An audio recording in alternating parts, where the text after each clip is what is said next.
What is going on, YouTube? Welcome back to Fireside Rangers. I'm your host, Eric Wilson. Today, joined with my co-host, Anthony Rivardo. It's been a couple days since we last stopped in and checked in with you guys about how the Rangers are doing throughout the Eastern Conference Finals.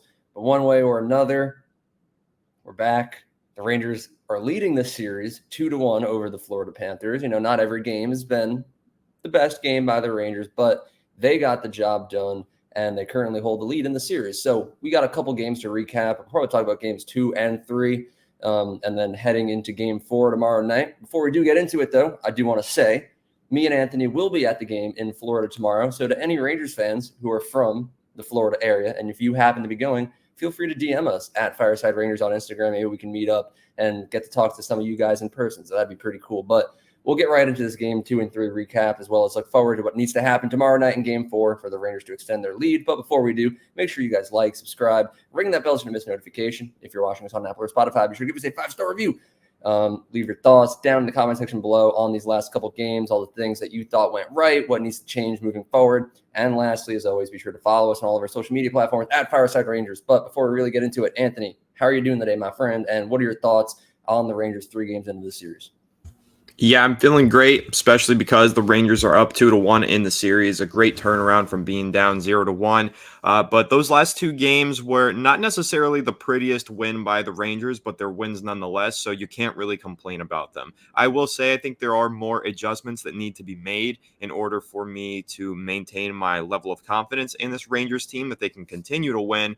But they kind of got back to their normal game in game 3, which was not forcing it, not putting up too many shots, but making sure that they were winning in the quality area. I saw a stat today saying that of the most deadly chances created on net, the Rangers had 10, Panthers only had 7. So even though they were outshot by a ridiculous number, the shots that they did take were higher quality and better chances created for the Panthers for the Rangers versus the Panthers. So that's going to be the name of the game for the Rangers. It really has been throughout this entire postseason run. Peter Laviolette has made some interesting changes to the lines and adjustments to the way this team is playing. But so far, he's found ways to put this team in position to find these wins, grind them out one way or another. And I'm hoping that happens again while we are there in person for the game tomorrow evening, which I am super excited about. But yeah, feeling good about these 2 Rangers wins and just want to see them keep this momentum going. Mm-hmm. Speaking of both of these Rangers wins that have come over the last couple of days, both of them were in overtime. So, both very, very close games, could have gone either way, really. But we have 2 overtime heroes to talk about. First up in game 2, of all people, Barclay Goodrow snipes one from near the blue line, honestly, top of the circle, right over Bobrovsky's shoulder, wins the Rangers game 2. And then yesterday evening, Alex Wennberg became the second time ever in Rangers history that a trade deadline acquisition has scored an overtime goal on the road in the playoffs. First one, guess who? Mateau in 1994. So the coincidences keep growing there. But I will say, when I look at the 2 names that have been the heroes lately, as far as goal scoring goes, the thumbnail says Wennberg saves the day. Really, the ultimate hero is Igor Shesterkin, which we'll get into him in a little bit. But as far as goal production goes, the heroes have been some unlikely ones. Goodrow, Wennberg, Lafreniere has also been carrying. I wouldn't really consider him to be unlikely, though. But what I'm trying to get at is, you look at these 3 games that the Rangers have played in so far this series, they have 0 combined goals from Artemi Panarin, Mika Zibanejad, and Chris Kreider, arguably their 3 best goal scorers. Trocheck has picked up a lot of assists, so I'm going to give him a little bit of a pass right now. But those 3 big players, Panarin, Zibanejad, Kreider, they have not produced quite literally anything throughout the series, but the Rangers are still finding ways to win games because they're getting production from their bottom 6 and their depth players. Like I said, Goodrow has been playing phenomenally recently.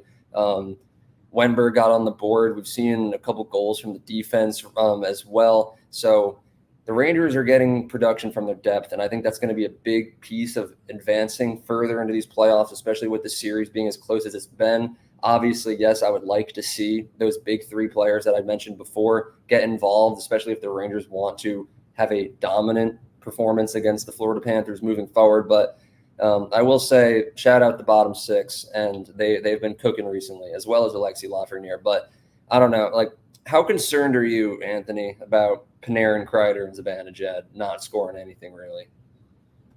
I mean, I am a little bit concerned just because it feels like the Rangers keep getting these unlikely heroes, these unlikely goal scorers.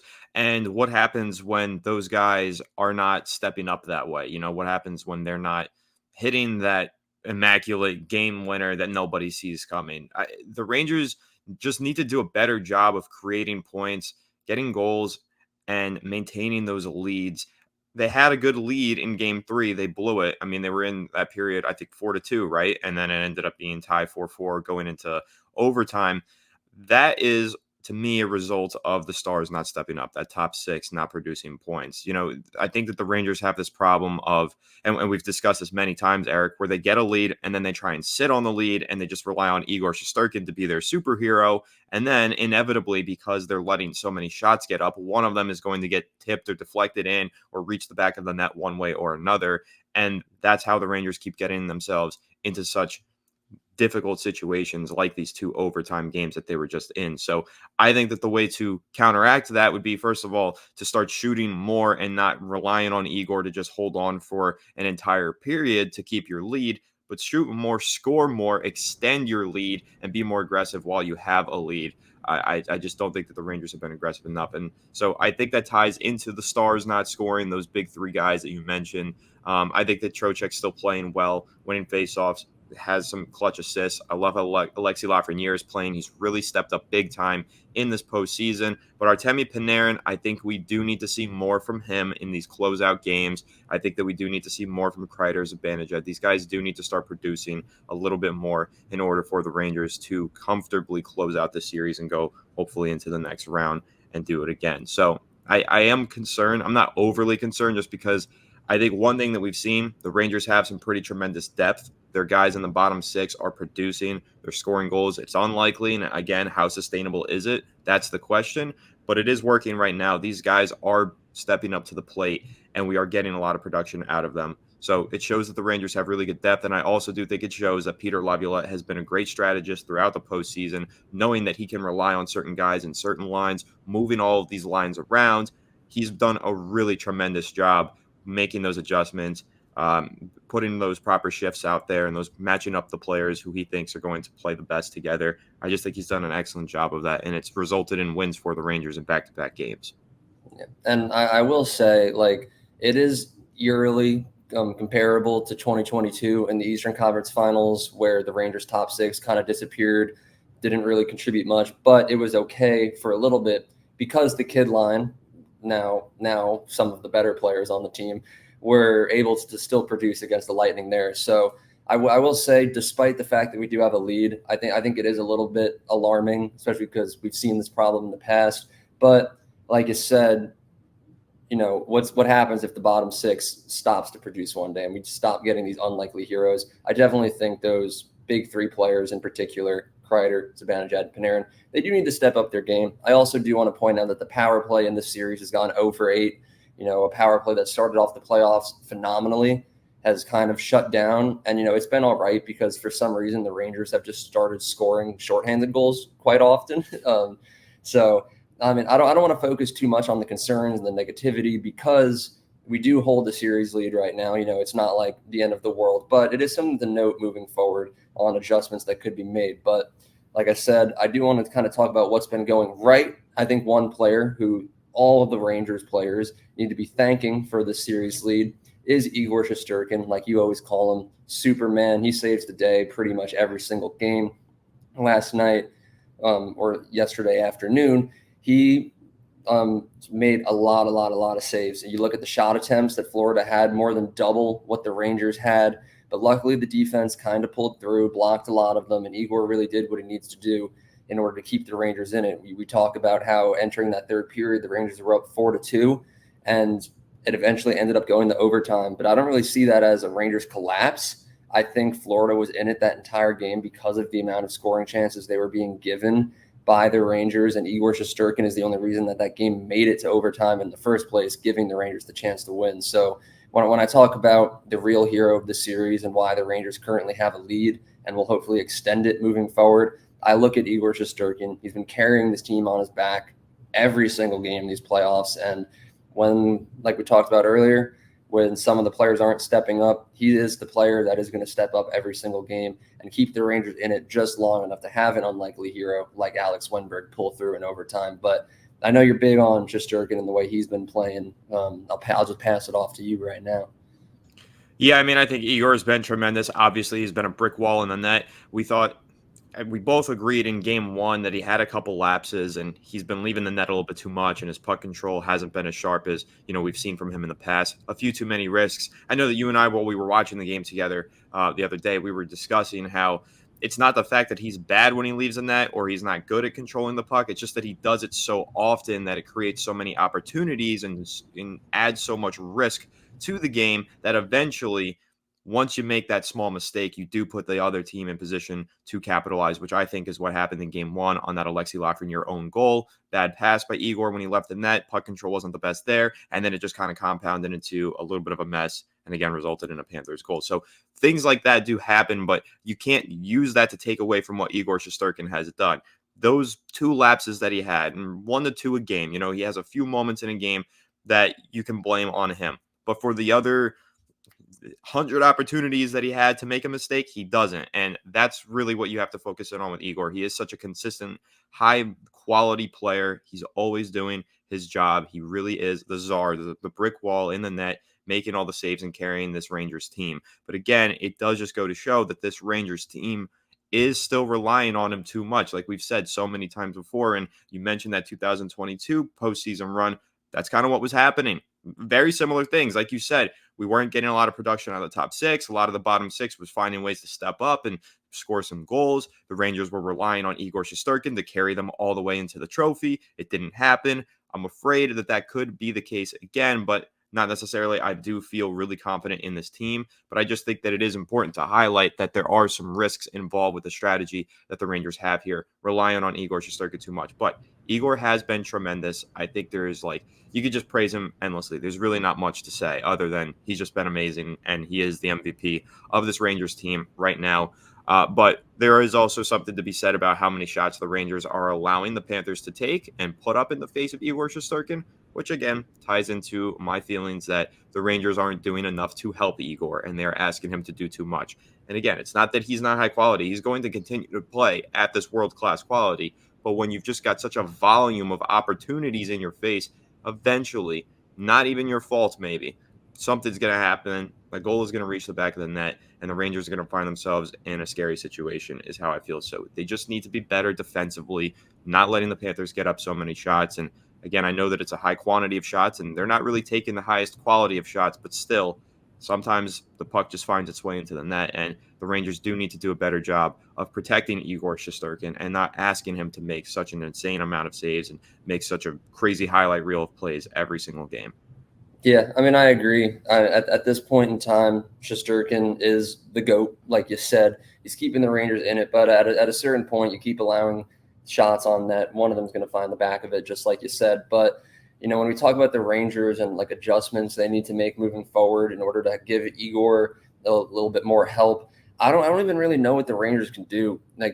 We obviously have faith in Peter Laviolette, but it feels like at this point he kind of has his hands tied behind his back, especially because Jimmy Vesey is out now week to week. So all of those players that we've had rotating in and out of the lineup, he doesn't really have as much flexibility anymore.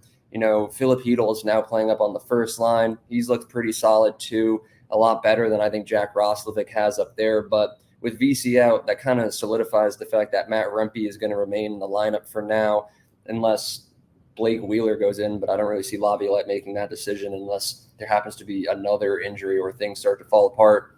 So I think right now, the lineup, the way that it's looked the last couple games and the way that it looked yesterday, I think it's not going to change anytime soon. Kreider, Zibanejad, Hedl, then Panarin, Trocheck, Lafreniere, Roslovic, Wenberg, Kakko, Cooley, Goudreau, Rempe.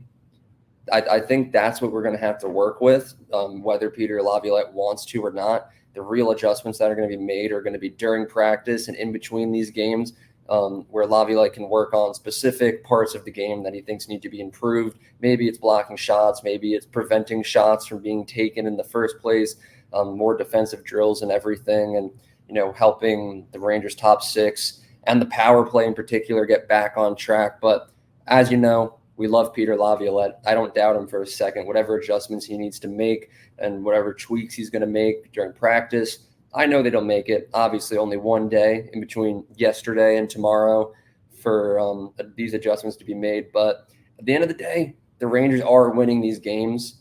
Even if they're getting outplayed, outshot, they are still outscoring the Florida Panthers. So, like I said, there's no alarms being raised or anything. I'm still very confident moving forward in the series.